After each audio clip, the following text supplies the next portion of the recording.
বাবা, ও বাবা, কোথায় তুমি? কোথায় রে তুই? এ দেখো বাবা, আমি আইফোন কিনেছি। কি কোথায় দেখি? এ দেখো বাবা, আমি আইফোন কিনেছি। এই ফোনটা কত নিল বাবু? বাবা বেশি নয়, 1,60,000। এত টাকা কোথায় পেলি বাবু?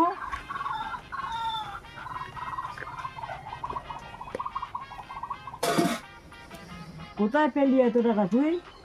এই তো বাবা, বাড়ির বাইরে একটা এটিএম কার্ড পেলাম।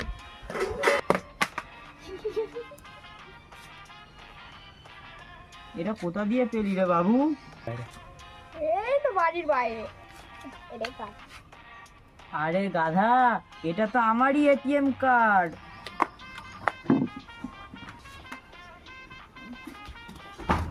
কিন্তু ভাত মজা